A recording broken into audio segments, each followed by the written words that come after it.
Shut up! You're supposed to listen to what I say, shouted Tom as he suddenly slapped me across the face. What? Go cool off outside. And don't bother coming back.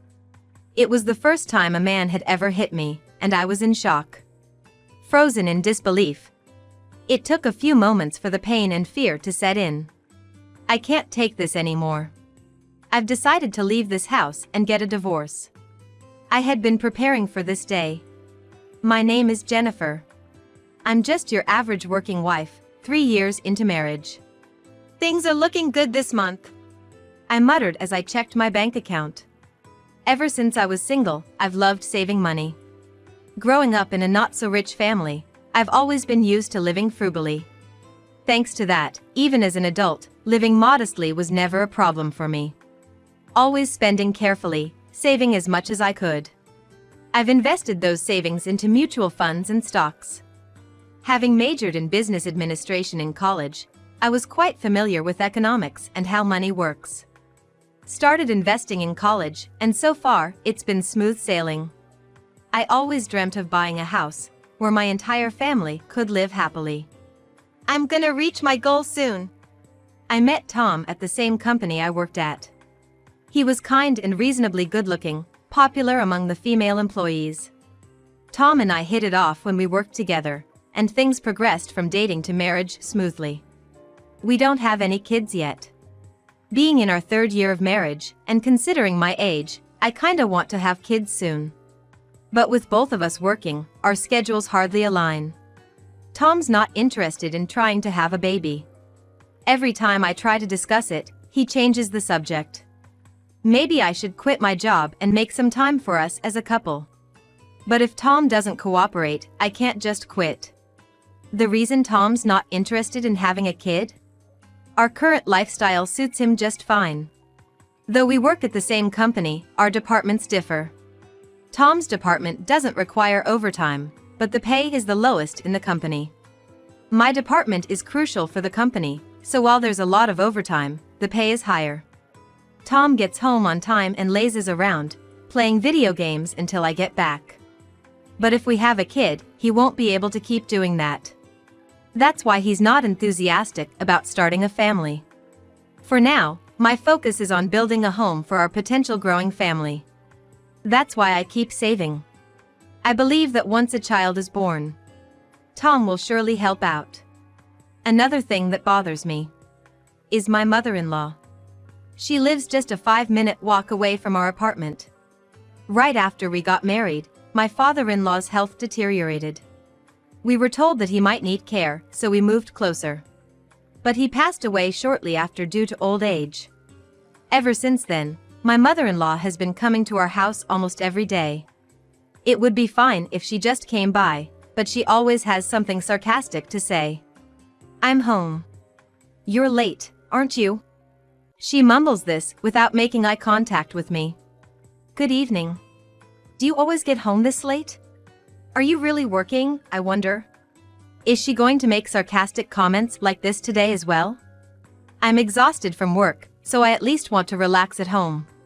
But thanks to my mother-in-law's sarcasm, my home has become a place where I can't feel at ease. So, what are you planning to do for Tom's dinner, since you're getting home at this hour? It's always like this. She only worries about Tom, who probably just lounges around after leaving work on time, and she blames me. I'll start preparing it now. You're going to start making it now? What time do you think it is? While I'm being persistently blamed, Tom continues playing his video game. Where did the kind Tom go? Or is this his true self? In any case, why do I have to prepare meals for a fully grown adult who is not a child? We both work, so if Tom would do the housework when he gets home early, my burden would be significantly lighter. Such thoughts bubble up in my head. My mother-in-law has never worked and is a housewife. She has no intention of understanding the feelings of working women from the start.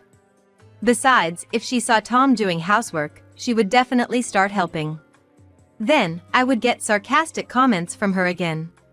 Well, there's no way Tom is going to do the housework, so this worry is unnecessary. Hey! Jennifer, are you listening? Ah, sorry. I'll start preparing the meal right away. In the end, it seems like it's more peaceful for me to just do everything alone while being criticized. That's all right. I've prepared everything and already fed Tom. Oh. I see. Thank you. Of course, she hasn't prepared anything for me. I just need to prepare my own meal, so that's fine, I guess. Sadly, this has become such a usual thing that I can think like this. While I'm preparing dinner in the kitchen, I hear this conversation. Hey, Tom. I have a dinner party with my friends coming up. It's at that new French restaurant, so the membership fee is around $200, but could you cover it for me? Yeah. And, I want to get some new clothes and go to the salon, so could you give me an additional $500? Okay, got it. Tom responds easily without taking his eyes off his game. $500 for a meal with friends. What kind of sense of money does she have? Then, Tom rummages through my purse without asking, takes out $500, and hands it to his mother. Thanks, Tom. You're a lifesaver. She thanks only Tom and puts the money in her wallet. I'm stunned. What have these people just done? Can they not see me? When my mother-in-law goes to the bathroom, I go up to Tom and confront him. Why are you taking money out of my wallet? I had no choice, I didn't have any cash on me. That doesn't mean you can just take cash out of someone else's wallet. And my mother-in-law, who accepts the money, is just as bad. If you can't give her the money yourself, you should have said no. We don't have that kind of money to spare. Tom and I are arguing when my mother-in-law comes back. What happened? Is something wrong? When my mother-in-law asks this, I'm about to tell her the truth when Tom interrupts me. Nothing's wrong. Nothing's wrong? Does Tom not understand how hard it is to pull $500 out of our budget? I manage our finances. Since my income is higher, I pay for everything, from rent to living expenses, from my account. Tom doesn't contribute his salary, he uses it all for his allowance. And he spends it all on games, gambling, all on entertainment. I asked him to at least contribute to the living expenses, but he just dodged the issue. Just last month, I know he gave his mother $500 because she said she wanted to buy clothes and a bag. The month before that, it was for a kimono, cosmetics, salon, and spa expenses. When I think about it, he's been giving her $500 every month. As I'm stewing in my thoughts, my mother-in-law says, I heard there seemed to be a dispute about money. That's why I came by. Don't make a fuss just because I'm offering some pocket money. Doing a good deed for your parents won't bite you back. You'd be pleased if your elderly parents were well taken care of, right? My mother-in-law doesn't seem to be fazed at all. The whole family has a warped sense of money. No matter how much we save, it just ends up being spent on my mother-in-law's extravagant expenses.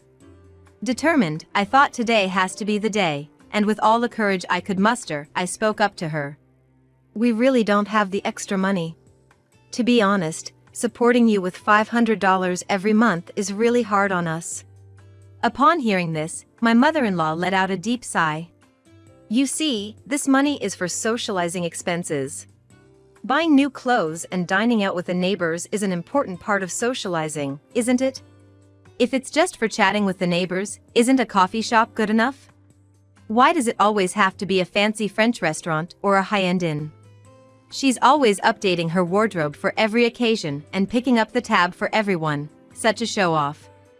But it's not like she's liked by everyone, in fact, she's just being taken advantage of. You, on the other hand, hardly connect with the neighbors. I'm doing all this networking for you. She's the one choosing to do all this, I didn't ask her to. Being stingy with socializing expenses, now that's just miserly. You're not skimping on Tom's socializing budget too, are you? Jennifer is quite a penny pincher, you know. I always have a hard time because she skimps on the drinking and gambling expenses. Tom's drinking parties and gambling are not social expenses, they are purely for entertainment. Being stingy about spending money for socializing with colleagues. Tom will never get promoted at this rate. Poor thing. Jennifer, you really need to review your household budget. Tom and his mother-in-law say whatever they please. Today was just dreadful again. Maybe she felt relieved after taking the money and saying what she wanted to say. But as she headed to the exit, she glared at me again. If you want to get divorced, Tom, I think it's fine anytime. Your room is still there, just as you left it. You can come back anytime. All right. Thanks, Mom. With a rough swing, she closed the door behind her and left. What was that all about just now? When I turned around, Tom had already started playing his video game again. I was so angry, I laid into him. Why did you give her $500? Month after month, where is that money even coming from? Without stopping his game, Tom just ignored what I was saying. I stood in front of the TV and said to Tom, "Are you even listening? I'm asking you what you're thinking." Unable to see the TV, Tom answered with a bothered look on his face. What's the big deal? It's just $500. Stop being so stingy. Do you have any idea how hard it is to take out $500 from our household budget? But like Mom said, it's social expenses, so it's a necessary expense. That's not a necessary expense at all. Why does it cost $500 just to talk to the neighbors? Aren't all the meals being paid by your mom? This is ridiculous. No matter how desperately I talked, Tom just wouldn't listen. Whether he found it annoying or just wanted to get back to his game, he didn't even try to understand what I was saying. Also, are you considering getting divorced? If you're going to be that cheeky, I have my own thoughts on the matter. Tom didn't deny it. He was actually considering divorce. Can you just move? I want to play my game. Saying that, he brushed me aside with a gesture and started his game again. Maybe it's hopeless. Maybe getting a divorce is for the best. But I just can't make that decision, knowing the kind Tom I used to know. And then, an incident occurred. On my way home from work, I stopped by the local supermarket. I usually pay with cash, but I didn't have enough on me today, so I decided to pay with my credit card. That's when the cashier gave me an awkward look. "Ma'am, it seems like this card can't be used." Huh? Why's that? It seems you've reached your limit. What? A bad feeling washed over me. I hurried home. Tom! Tom, are you here? There was no response from Tom.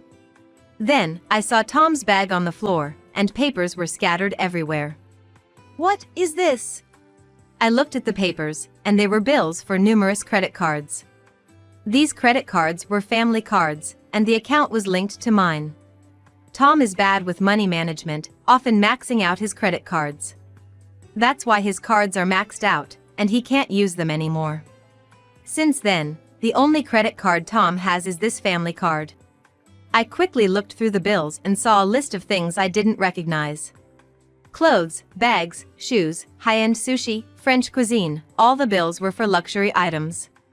The total amount for all the bills was an astounding $50,000. I was stunned and froze on the spot. I checked the number of zeros multiple times to make sure, but there was no mistake. And then Tom and his mother arrived. What's this about the credit card being charged $50,000? Did you use this? Yeah, I used it. What do you mean by that? Mom asked me to go shopping with her and out to meals. Why did you use this card? It can't be helped, my cards are unusable. It's fine, isn't it? This is just filial piety. This money is going to be withdrawn from my account, you know? My account? We're married, so it's not just your account, right? I collapsed on the spot, my knees giving out beneath me. All the money I had worked so hard to save up was used up so easily. Jennifer, you can't say things like my money when it comes to our shared finances as a married couple. As always, my mother-in-law showed no sign of remorse. Jennifer, you're lying about not being able to give me money even though you have it. I wonder just how greedy you can be. Without any apology, Tom's blatant defiance is driving me to the brink of rage. All the feelings I've been holding back are now surging up, exploding all at once. Don't mess with me. This is the savings I worked so hard for since before I was married. Give it back to me. Hey, what are you talking about? What's mine is yours and what's yours is mine. That's how marriage works, right? That's right. Instead of you showing gratitude to my parents, I'm doing it on your behalf. You should be more thankful to me. And to think, he's been receiving $500 a month for pocket money, and he even secretly used a credit card behind my back.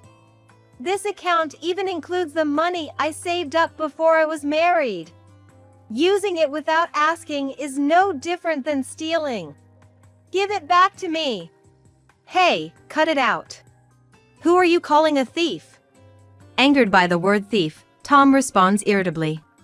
This credit card is a family card. I can use it however I want since I'm part of the family. That's right. Tom has really been doing a lot for me. In fact, you didn't notice the $50,000 bill until it came, right? So there's no problem. The account linked to the credit card wasn't one I used regularly, so I didn't notice right away. But that doesn't mean this situation is acceptable at all. That's not the point.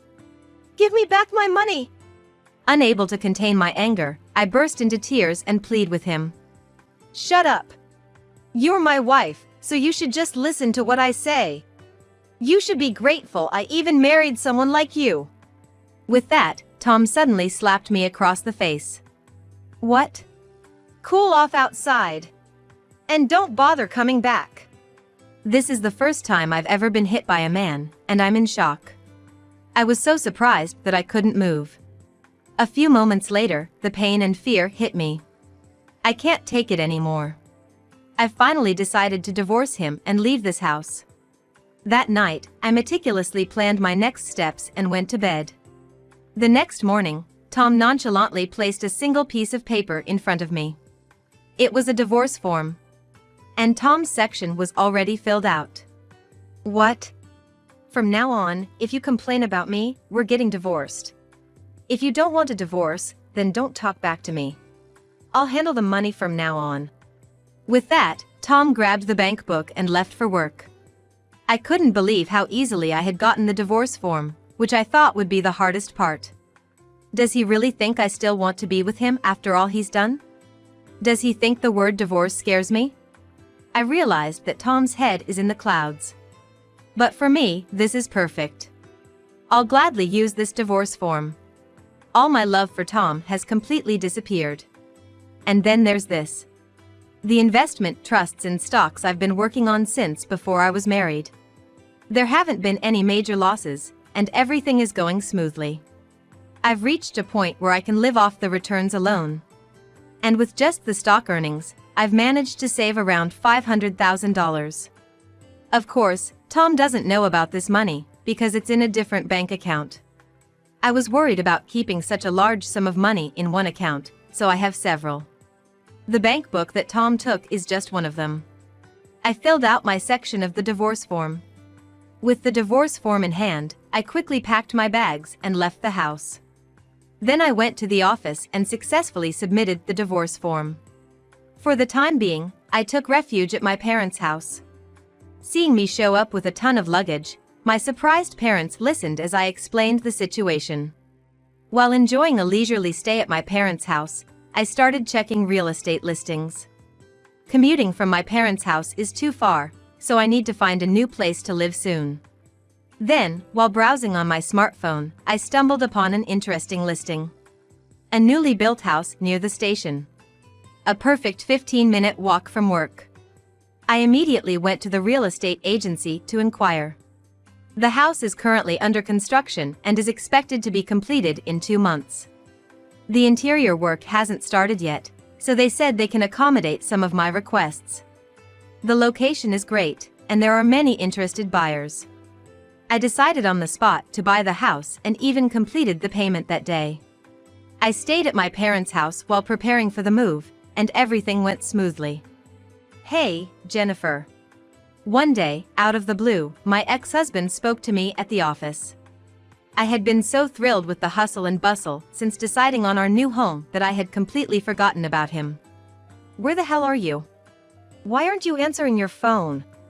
I had received dozens, if not hundreds, of calls from Tom, but I had been ignoring them all along. And what about the divorce papers? I couldn't believe it and checked with the office, and they told me it's already been submitted. What the hell is going on? What do you mean, what's going on? You're the one who shoved those divorce papers at me. I just did as you told me to. Don't screw with me. There's no way they would accept divorce papers submitted without my consent. Tom had handed me the divorce papers himself. How selfish can he be? A divorce application submitted without my agreement won't be accepted. If I sue, you'll be charged with forgery. Serves you right. But you gave them to me, Tom. Your section is filled out by you. Even though I explained this, Tom wouldn't listen. I won't accept it. Employees passing by turned around at Tom's loud yelling inside the office. The divorce is already finalized. I've already reported it to the company. You should properly report it to your boss as well. I tried to distance myself from Tom. Then, he grabbed my arm tightly. I won't accept it, you hear me? I won't let you have it your way. You can't escape from me, he said in a low voice, and then he left. The new home was wonderful. My favorite room, furniture, and appliances. Being surrounded by my favorites filled my heart in ways I had forgotten since I used to dread going home. Being at home truly gives me peace of mind. Then, the doorbell rang. I looked at the monitor. But no one was there. Who is it? No answer. Suspicious, I looked around from the balcony. But no one was there. The next day, the company was closed, so I was eager to get started early in the morning. I'm going to clean up the house today. I was pumped up when I heard a loud knock on the door. Wondering what it was, I went outside, and there she was, my mother-in-law. To be precise, my former mother-in-law. What do you want? I asked. It's not a matter of what do you want. What are you thinking, moving out without discussing it with the family? She scolded. Huh? Had Tom not told his mom about us? Before that, how did she know where this house was? Then I remembered the doorbell ringing last night. Tom must have followed me and figured out my address. Didn't Tom tell you? We're divorced, I informed her. This is just a lover's quarrel. Withdraw the divorce right now, she insisted. If you don't withdraw it, I'll sue you for forging documents. Tom chimed in, out of nowhere. He was still saying such things? Why would that be the case? You are the one who wrote it, right? I was losing my patience. While Tom and I were talking, his mom had let herself into my house and was looking around. Well, this is a big house. Is it a duplex? With this size, maybe I could move in. She mused. Hey! Don't just enter without asking. I protested. Oh my, listen to you. Accusing your parent of being a thief. She retorted, unabashed. Tom and his mom were speaking as if they could say whatever they wanted. I kept my emotions in check and spoke calmly. The divorce is finalized. The divorce papers were indeed written by Tom. If you still insist on suing for document forgery, then let's settle this in court with lawyers. I proposed. Lawyers, court. These words seemed to finally make her grasp the situation. She looked unsettled but then said, well, if you two are getting divorced, this house belongs to Tom, right? He and I will live here. I was astounded. She had no understanding of Tom at all. Tom, with his low income and suspended credit cards, there's no way he could afford a house. This house is in my name. I bought it with my savings, I clarified. Hey! What do you mean by that? How can you afford to buy a house? Tom finally reacted. I told them both that I bought the house with the money I made from investments.